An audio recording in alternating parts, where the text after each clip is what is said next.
Here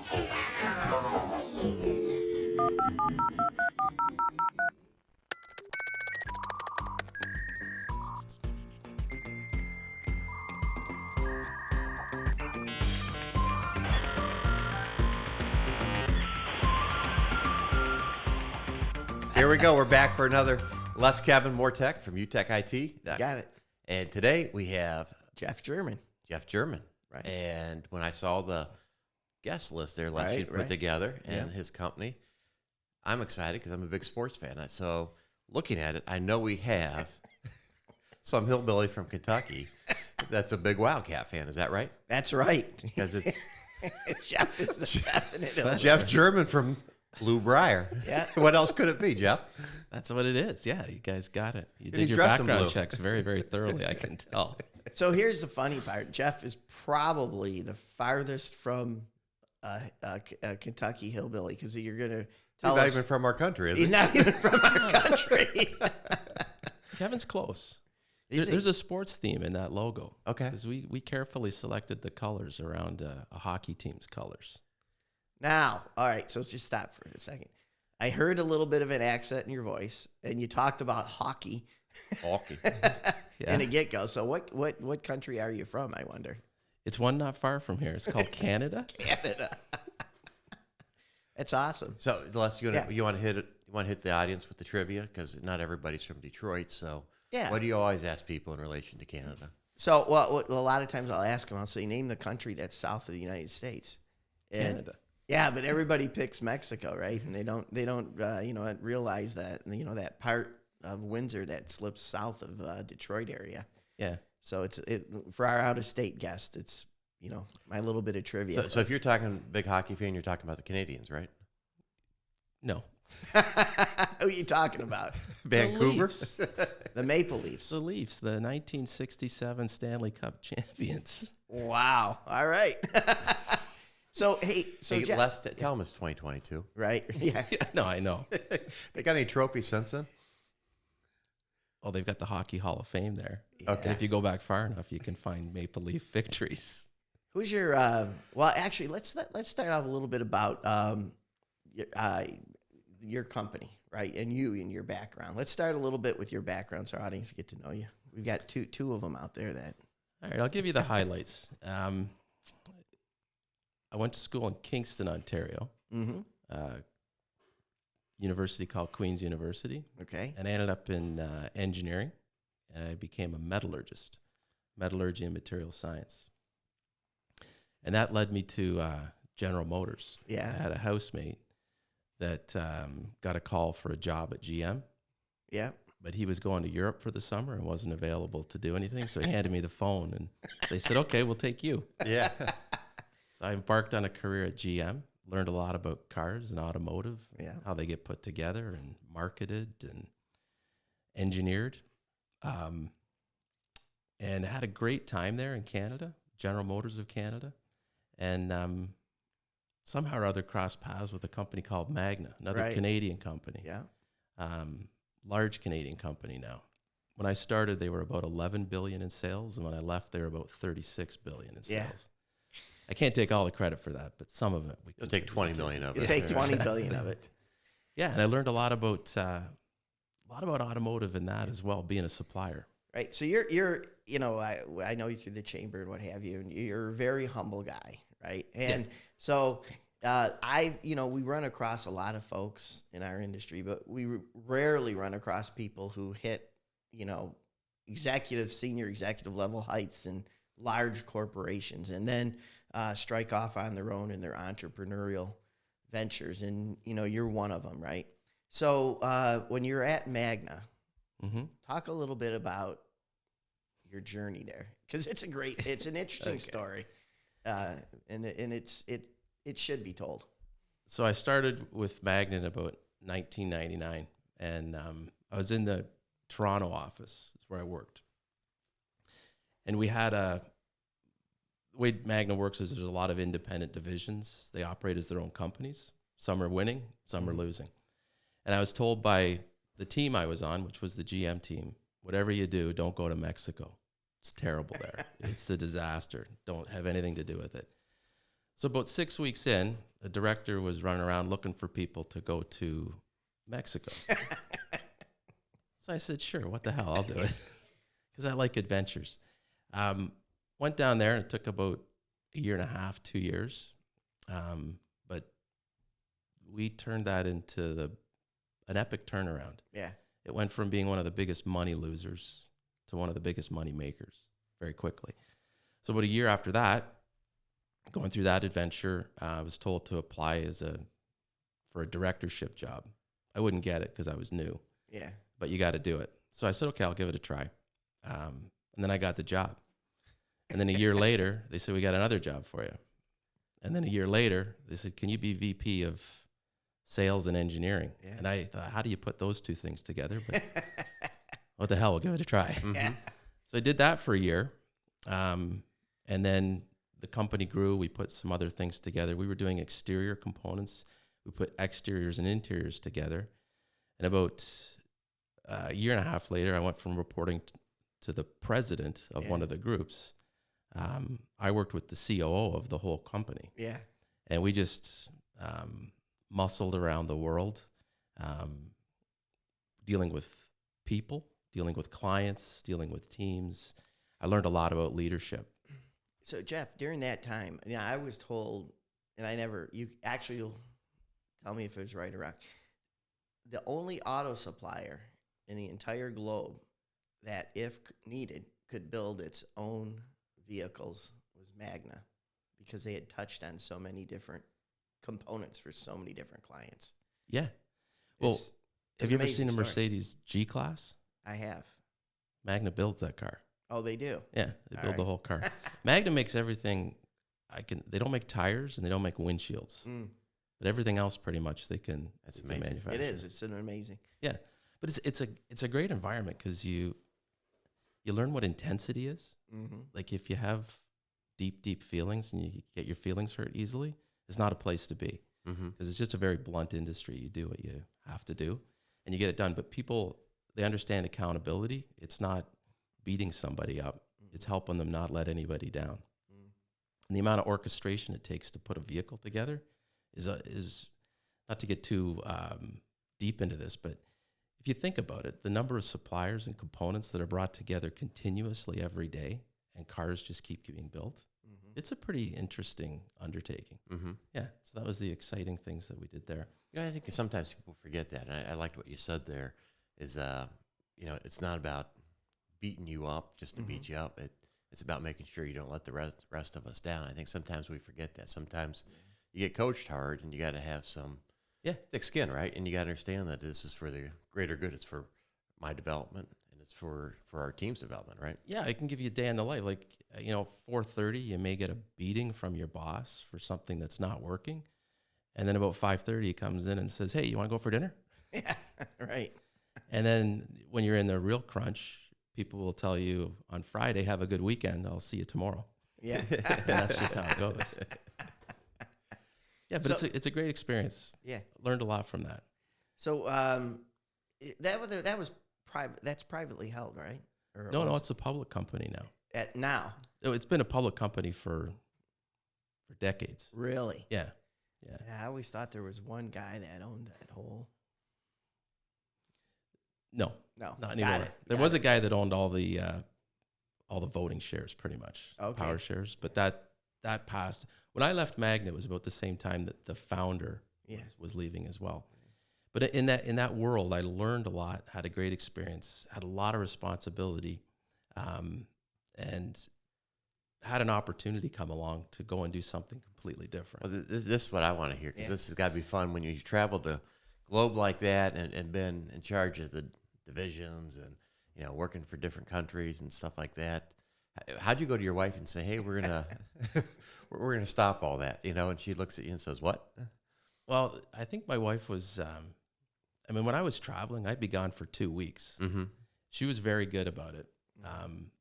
And we had a great family, great life, and all that sort of stuff. But if I came home early, she'd look at me and say, well, I got plans, sorry. And I was good with that. Yeah. But no, I got to a point where I took a look at the opportunity to go do something different or stay on the course that I was on. And I just asked myself, what will I regret more, in 5-6 years? Having never given something a try, or just sticking it out? And I said, I got to go give this a try. Like, life's like an amusement park. I want to try all the rides. I just don't want to stay on one. So I got introduced to the recycling world. And it takes you back to metallurgy, what I learned in school, because it's all about material science. But one of the things I came across there was the balance between what I'd learned in automotive and what I'd learned in what I was learning in recycling. Because the company that I was with, we were trying to build an electronics recycling company, because there's a massive waste stream of old electronics. There's a lot of gold, silver, copper, palladium in that. So in the scrap world, you understand we got to get those commodities back. But what I was looking at was like, it's kind of like a 2018 F-150. We're done with it, so let's scrap it. Like, why aren't we reselling this thing? Yeah. And that's what I wanted to do. And the other thing that became really brutally obvious as you get into that world is there's a lot of information floating around. Yes. So when people, like when you turn your car in, do you take your house key off your key fob? Probably. With computers, that doesn't necessarily happen. So we're leaving access to a lot of information and the information itself. So there was a step that I thought was missing. And if you combine the execution proficiency of automotive and put it into that space, and the repurposing of things, instead of parking your car in the back and waiting 20 years for it to just decay away, and then scrapping it, why don't we find a way to reuse these things safely to protect people's information and whatnot, but also to give other people access to something that may be a little bit out of reach. And there's a lot of people out there, which was very apparent during the pandemic. Computers in homes. You got 2 students and 1 computer, and everybody's learning from home. It's a problem. You've got a dysfunctional family. It's easy to fix. So that's what I learned when we got into. So, Kevin, you haven't seen his facility, but and you can see your engineering background. It comes out when you walk in. The cleanliness, right? Yeah. So a lot of times when we think recycling, what are we thinking? Throwing the cans and the plastic bottles, and it's in that kind of stuff, and it's a big old mess. But his facility, it's very process driven, and you can see when you do a tour the different steps along the way, for your process, and you have it all charted out. It's very impressive, and I'm in my mind as a client, walking through your facility sells your process because you see it in action and you see how they go about. So part of your mission, right? You found this gap. Yeah. So I found the gap in this recycling world. And when I left that industry, you asked Kevin about what my wife said. And she said, well, will you be home more? And I said, yeah, probably. And she said, well, that's okay then. But we did that. And my son, I remember asking me, well, so you just work Tuesdays now? That's a garbage day, right? So did that, but I had a good time doing it. I got to a place, what Les is talking about is the company that we founded. And I made some people tell me, ridiculous decision to leave that world of, corporate existence where you've got huge resources within your organization to go out and say, I'm just going to do something on my own. Well, I think that I'm going to cut you off there, but I have such admiration for folks like that there's so many of us people walking around with good ideas, right? But they're afraid to try it, right? Because I don't want to give up the safety net of I know what I have, and here's a guy that's starting this, and you throw it all out on the line right there, and you put it say we're going to go try this and chase this dream, and make this happen. Yeah. And then you walk into a pandemic. So, man, I got like goosebumps when you're telling me this because I'm like, I love this guy, man. I'm cheering hard for him. Yeah. It's because you're doing it, And I think I always have respect for people that do that. We were very organized. We had a plan for an asteroid, but we didn't have one for a pandemic, so we missed one thing. But no, we figured it out and whatnot. But the whole idea was, as I left all that corporate world, I wanted to be able to spend some more time with my kids because they were all going off to school. So I had a little bit of a window of opportunity to do that. But I didn't have enough. I had too much that I wanted to do to just stay home and be retired. Right. Like I couldn't take up a hobby and fill in that productive space. So I said, let's do something goofy, challenging. We did that, but I had all that experience, and I think you can appreciate this, Kevin, and Les, because you guys have worked a while. Work is a big part of your life. Like I want this to be fun. I want to do something meaningful. I want to collect a bunch of people that can get on board with that and like doing it. And if they don't want to do it, then you don't belong here. But it's easy to find people that like to do things that are meaningful and have fun doing it. Like, take what you do seriously, but don't take yourself so seriously that you become all corporate. Yeah. Now, you see, Kevin and myself, we take ourselves very serious. Yeah, Yeah, we combed our hair today. Yeah. Yeah. It's hard to be Some of around us. you. So, yeah.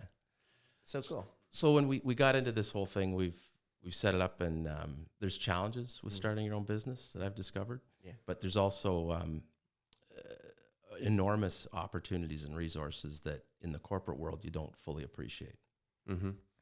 What I mean by that is I met you guys through like local networks, chambers of commerce and whatnot. In the corporate world, all of your resources, you go to this department or that department, and you can just find whatever you need internally. But it creates a little bit of a bubble, you know what I mean? Because you're all in the same realm.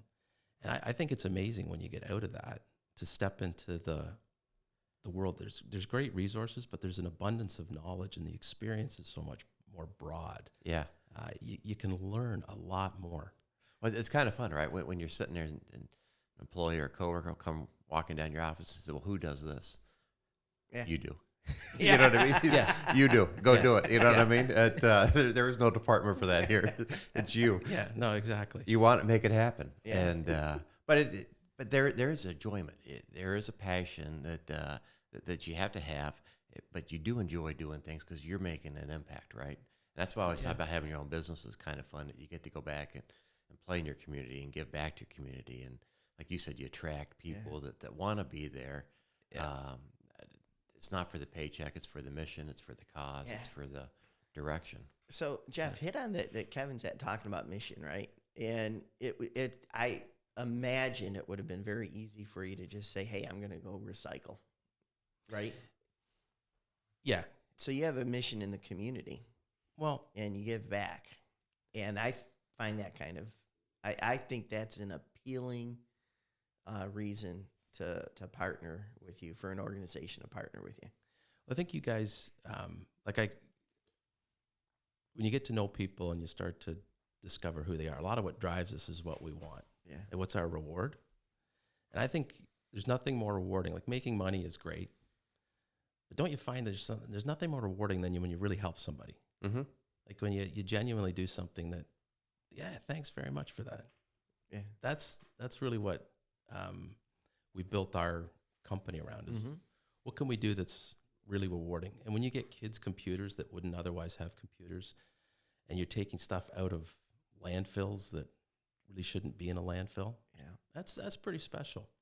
Well, that's why I always tell the guys at work, and I probably shouldn't say this, I'm going to get crushed for this, but I hate the transactional stuff, the day-to-day stuff. That's just boring to me. To me, it's exciting when you can find companies and you can create a partnership and you can solve solutions. And we were just talking with a customer. I had a breakfast the other day, and he said, what I liked about doing stuff with your company, Kevin, is that you try everything. You know what I mean? Like we're working together and we're solving problems. And I couldn't do this with another vendor because they wouldn't scale and try and take chances. And working with you guys, right? We're solving a problem for a customer. We're making the landfills, less filled up, right? You're taking projects and piece of equipment, you're giving it to a kid that doesn't have. That's the best thing they've ever had, right? Yeah. The laptop that they're getting, and now you're impacting that kid that'll give him a chance down the road. That's fun. Yeah. That's you're not selling stuff. It's just you're helping people out. Do you guys ever talk about, I shouldn't ask questions here, I'm here to be questioned, but Or just a conversation. we talked about ESG, Yes. and not a lot of people knew what ESG was when we were, but Right. like the environmental, Right. social, and yeah. governance side of things. Yeah. This is what, like, the things that we're talking about here, where maybe I'm talking about and you're listening to, but the corporate world and the small business world that change. Yeah. There's a bit of a coming together in that, because when you look at your business, you should define what you do and all that kind of good stuff. But an interesting way to do it is think about your customer. Mm-hmm. Like, who are your customers? And our customers are people that are very, they're high performance companies. They want to be really, really good. They don't stop. And they're very tied into the ESG side of very things. Very much. And they're looking at their situations because they got a problem. When they retire their IT equipment, they don't know what to do with it. So what do we do? Nobody does. Well, I can't make a decision, so let's just store it and store it and store it. And then when they run out of space, okay, we got to do something now. We're out of room. When we come into those situations, we're opening up a Pandora's box of discovery in the ESG realm, because they recognize the problem. And now the problem, yeah, we're cluttered, we're out of room, like the external side of it. But the inside of it, when you dig down, like, it's not right. Like, this is our capital that we're wasting here. We could be repurposing it. We could be doing it for our own economic gain, but also for ESG purposes. And then philosophically, they get really tied into, wait a minute, so if I invest $100 and I can get $1 out of it, or $10 out of it, or $15 out of it, that's a competitive edge that I can't ignore. Yeah. So the customers that we get, and I expect you're the same, it's not a transaction, like you said. It's a relationship. Like, you become an extension of their organization and the services you're providing as part of it, but they'll also call you for, hey, you got any ideas? Right.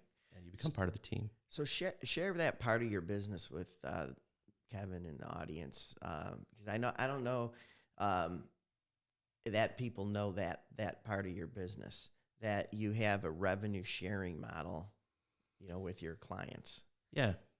So the way the process works, and the Canadian for process, by the way. Yeah. Do you need to translate? Yeah. I'm not going to break into French, so don't worry. Yeah. C'est bon. So the client, the number one objective for them, the priority at the beginning of this, is to erase all of the information. Mm-hmm. And when you erase the information, it can't be, here's a pretty piece of paper with a signature on it, your information's all gone.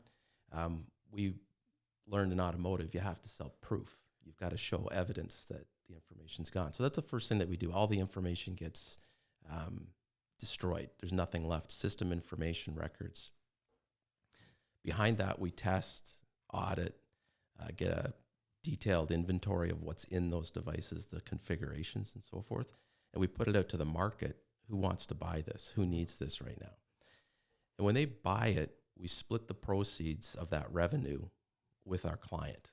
They own the equipment. We buy it from them effectively. But the proceeds of that are used in our transactional invoice. So your service fees are all the money it takes for us to pick it up, organize it, just destroy data, test it, audit, and sell it. Then that's less your credit. So we have clients right now that we're writing checks for. The biggest one we've written so far is $100,000. That's somebody appreciated getting that check. Yeah. So, and people are like, wow, what I was doing before, I was putting this stuff and I was storing it, paying rent to store it for decades, and then destroying it or just wasting it. And now I'm running my business more competitively because I just got a $100,000 check. Right.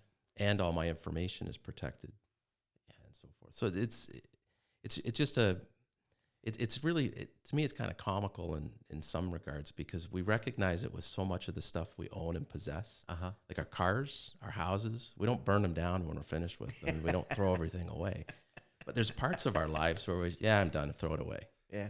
But it's of use to somebody. Right. Yeah. And it's your money. Yeah. Yeah. So it's a great value prop. Yeah. It really is. That's what we shoot for, is to get their clients. A lot of times they begin and they're expecting a bill. Mm-hmm. They get a check, and there's something highly addictive about it or something. Well, that's got to be a fun meeting, right? Because it is, because expecting the bill, like you said, and here's my check. Well, then a couple weeks later, you get, hey, we found some more stuff. Can you come over? They're going through their neighbor's garage. Right. Yeah. So, as a company, I can get some money back from recycling my stuff, doing the right things, and best practices, right, for the environment and things like that. What kind of companies are looking to buy the equipment? Well, there's multiple channels for equipment. Some of the things that we look at in our country as being that's old, it's not relevant here anymore.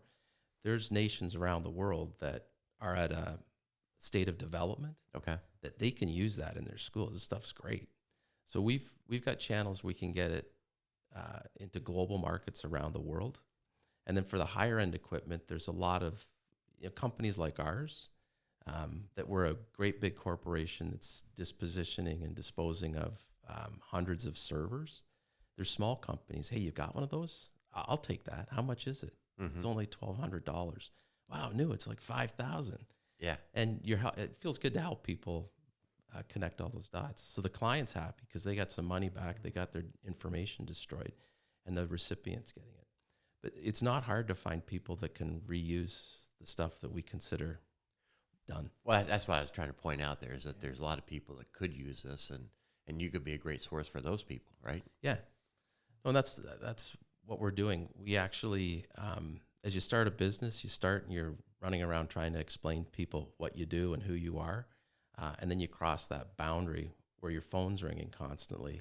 And I get called and asked if we have, I don't even know what the things are that they're asking for, but as we grow, we'll probably get more and more aptitude for that. And Who's the so let's circle back to the beginning, the logo and the story behind it. Well, I drew it. But where you were telling us something that there was maple leaves. Yeah. So when we started this company, like the whole idea around a name was we didn't want to lock ourselves into we're an IT recycling company or we're a data destruction company. We wanted to pick a name that was not taken yet, so we could define what it is today, and over time we can define it. So we played around with logos and whatnot, and personally, I thought, like, what's like an underdog story that continues and keeps going on? So we just said, let's steal the Toronto Maple Leafs colors or borrow them, I guess. And then the name. The name Bluebrier, there's a lot of names, and so many of them are taken. But the person I started the business with in the early year, his wife came up with Bluebrier. I said, why don't we call it Bluebrier? And the thing I liked about it was like, well, that name's not taken. And people say, what does Bluebrier mean? It means we're a Kentucky Bourbon Company. You can do whatever you want. You like that? Champagne Supernova. Wow. Would have been a long email address, right? Yeah. But that's where it came from. So that's awesome. Yeah. It's been a lot of fun. Yeah, I mean, it's funny when we go to the chamber meetings, what have you. Everybody knows you and they know your story, and and starting during the pandemic. Wow, Yeah, because everybody they know him because they said that's the lone Maple Leafs fan over there in the corner by himself. I get that's kind of a testament to the team we've got. We've got a bunch of good people, right? And I'm sure you guys can reflect on the same thing and find the same thing. When you get a challenge, it's not like fold your arms, hang your head, walk away. That's too hard. Mm-hmm. It's okay, a pandemic. How are we going to fix that? What are we going to do? And the agility of small companies is a great power. It's phenomenal. And I'd encourage anyone that's listening to check you guys out. It's a great organization, like you said, and good people there. And I think it's the right thing to do, right? You've got this stuff sitting around. There's a risk from a cybersecurity standpoint. Your stuff's out there. You don't want that compromised. And what a neat story that you can make money for them instead of paying for it to sit there in a corner, and then you can help people out on the other end too. That's a good thing. No, thank you for saying that. And it's fun doing it, but the information, I always kind of try and underscore that. Like, there's a lot of information just floating around out there, and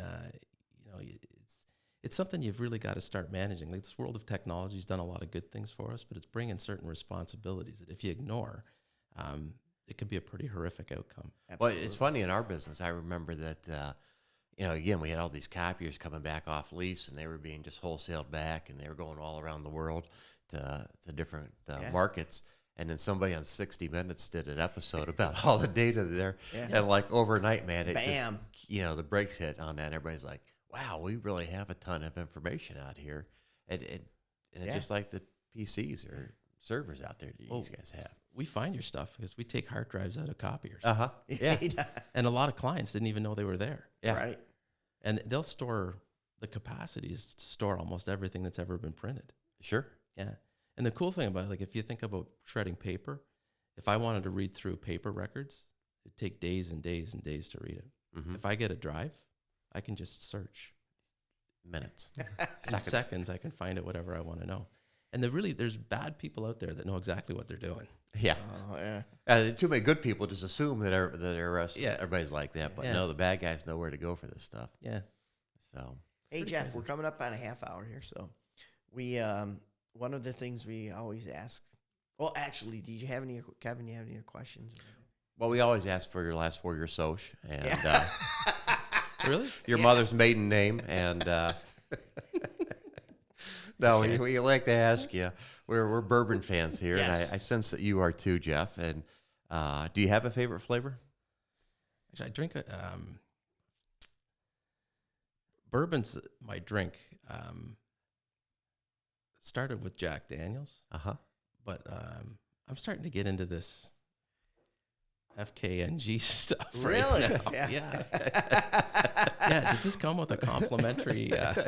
We're working on that. Stay tuned on that. I think there's some good stuff around the corner. It was Basil Hayden, but now I think it's this. Yeah, Basil Hayden's is a real nice one too.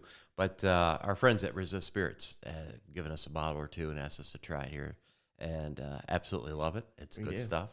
And so, hey, thanks for coming in, and, and thanks for what you're doing, and all the admiration in the world to you for just saying today I was very successful. I'm going to stop doing that. I'm going to go try to do something over here. And who knows what's going to be like. And you're successful on the other end. But I love it that and you just put the nuts on the line there and just said, we're going for it. And right.